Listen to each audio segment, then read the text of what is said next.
Hola, continuamos con la lectura del libro El sufrimiento y la restauración de Job. 10. Reconozco que pequé. Job 7:21. ¿Y por qué no quitas mi rebelión y perdonas mi iniquidad? Un versículo antes de este, Job mantenía su inocencia al justificarse delante de Dios. Si he pecado. Aunque sabía que se había rebelado contra Dios, solo en el versículo siguiente reconoce su pecado. Aquí está la clave. Job empieza reconociendo su pecado e iniquidad que estaban, según los eruditos, escondidos en lo profundo de su corazón. Después, en cambio, Job se defiende y niega su pecado hasta llegar al capítulo 37. Una vez que Dios le habla, capítulos 38 al 41, Job se arrepiente tal y como lo vemos en el capítulo 42. Es evidente que, antes de llegar a su confesión y arrepentimiento final, ya Job sabía que se había rebelado en contra de Dios, pero se siguió defendiendo. Así es la naturaleza humana. Trata de no aceptar su propio error e intenta justificarse, defenderse, acusar a otro. Tal vez si Job se hubiera humillado en ese momento, su suplicio hubiera terminado antes. Pero no, siguió con su defensa. Cuando sabes que has pecado, debes confesarlo de inmediato y postrarte en la presencia de Dios, reconociendo tu error de modo que tu vida se transforme para bien. De lo contrario, como dice este pasaje de la Biblia, esto es lo que recibirán en su lugar. El que encubre sus pecados no prosperará, mas el que los confiesa y se aparta alcanzará misericordia. Proverbios 28:13. Debemos apartarnos de los pecados, dejarlos, abandonarlos, darle la espalda, y Dios tendrá misericordia de nosotros. La cadena lógica de la vida cristiana. El reconocimiento del pecado nos lleva al arrepentimiento. El arrepentimiento nos lleva a la confesión. La confesión nos lleva a la humillación. La humillación nos lleva al perdón. El perdón nos lleva a la restauración y la restauración nos lleva a un nuevo comienzo, a una nueva etapa y a una nueva vida en Cristo.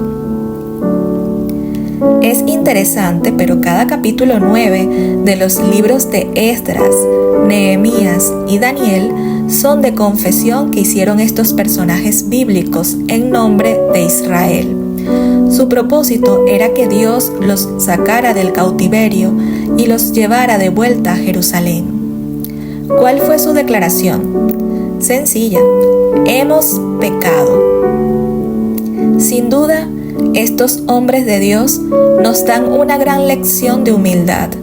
No se pusieron a señalar el pecado de los demás, sino que confesaron tanto el pecado de Israel como el suyo propio. Y como dije, esto es lo que hace la humildad.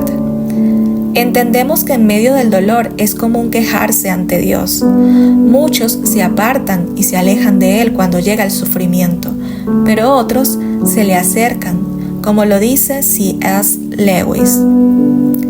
Al mismo tiempo, también he visto que muchas personas encuentran a Dios a través de la aflicción y el sufrimiento. Encuentran que la adversidad los mueve hacia Dios y no los aleja ni los aparta de Él. Los tiempos difíciles los despierta de un sueño encantado de la autosuficiencia hacia una seria búsqueda de lo divino.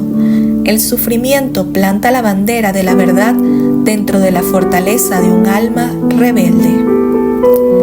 Este libro de C.S. Lewis, El problema del dolor, fue muy popular en cuanto a la doctrina cristiana del dolor.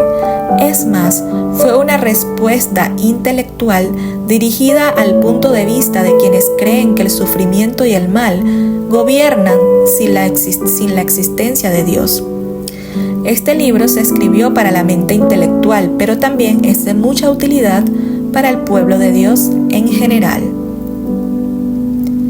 Medítalo. Un hombre de negocios cristianos Después de sufrir grandes pérdidas financieras, se quejó de Dios y hasta criticó al Señor en su corazón y lo cuestionó diciendo: ¿por qué permitiste que me pasara todo esto? Una noche, estando en la sala de su casa, se sentía muy abatido, angustiado y desanimado. Su hijito de 6 años de edad vino y se sentó en su regazo. El muchachito tenía una tarjeta con estas palabras: las obras de Dios son perfectas. Entonces, el niño le preguntó: papá, ¿qué quiere decir perfectas? Y el papá le respondió: significa que Dios no comete errores. En ese momento, el padre se dio cuenta de su propia respuesta y reaccionó: eso es, todo me está pasando con un propósito. Saldré adelante. Dios tiene el control. Esto era todo lo que ese hombre necesitaba: reafirmarse a sí mismo. Los hechos de Dios y lo que Él permite son perfectos y están bajo su control. Job necesitaba saber esto mismo: Dios tiene el control, y en cuanto a ti y a mí, debemos tener presente que no importa la situación difícil que estemos atravesando, pues Dios todavía controla el universo con absoluta perfección. Aleluya.